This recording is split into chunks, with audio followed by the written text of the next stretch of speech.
Chers frères et sœurs, dans une famille, la maman est celle qui rassemble et celle qui est la gardienne de l'unité. Elle raccommode le linge, mais aussi les enfants entre eux ou tel enfant avec son père. Dans une famille, la maman est aussi la mémoire. C'est souvent elle qui rappelle tel ou tel événement qui a marqué notre jeunesse, notre enfance, notre naissance, notre baptême. Marie, qui est une maman, n'a pas non plus oublié.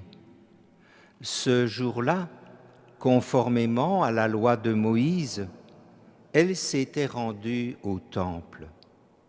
Joseph, bon époux, avait tenu à l'accompagner. Elle s'était rendue au temple, conformément aux prescriptions du Lévitique, 40 jours après la naissance pour être purifiée, pour les relevailles, comme on a dit dans la suite.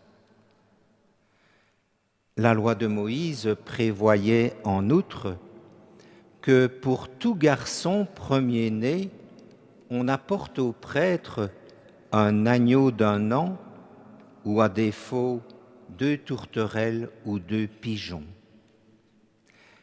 Marie n'a pas oublié ce jour-là où elle était venue présenter à Dieu son enfant dans le temple flambant neuf de Jérusalem, la gigantesque construction entreprise par Hérode le Grand quelques 15 ans plus tôt, n'était pas encore achevée. En voyant les colonnes de marbre et les dimensions de l'aire du temple, elle avait été impressionnée, elle, la petite campagnarde, la petite provinciale pauvre. Elle avait eu beau gratter le fond des tiroirs, elle n'avait pu trouver les sous pour l'agneau requis. Alors, elle avait dû se contenter des 2 petites colombes de remplacement.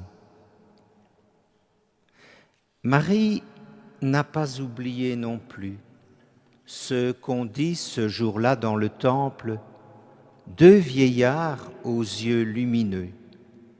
Siméon, un vieil homme, et Anne, une veuve de 84 ans, et elle l'a transmise à l'Église.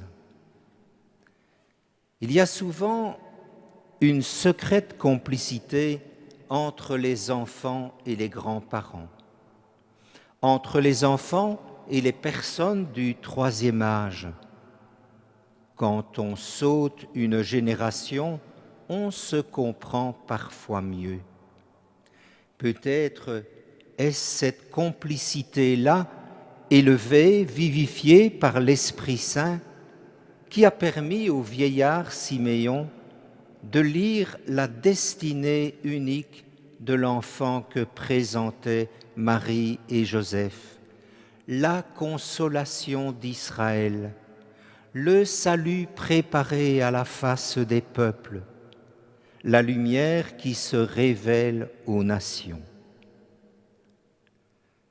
Siméon, Jésus, la rencontre du vieil homme et de l'enfant, la rencontre du peuple depuis longtemps en attente du salut et de l'enfant de qui vient le salut. Marie n'a pas oublié les paroles prophétiques de Siméon, ni non plus celles qu'il avait ajoutées ensuite et qui annonçaient la croix dans la vie de Jésus, mais aussi dans celle de Marie. Toi-même, ton cœur sera transpercé par une épée. Quand un enfant souffre, sa maman vit la même souffrance, elle compatit.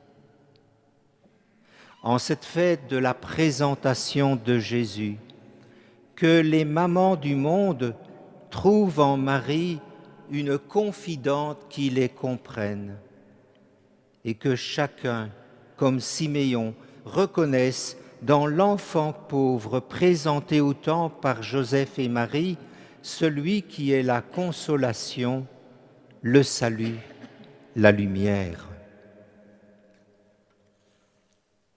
Ce 2 février est en même temps la journée mondiale de prière pour la vie consacrée. Avec le peuple chrétien, j'accueille les diverses expressions de la vie consacrée comme une grâce. Chers consacrés, vous êtes précieuses, précieux dans la famille diocésaine, dans la famille ecclésiale.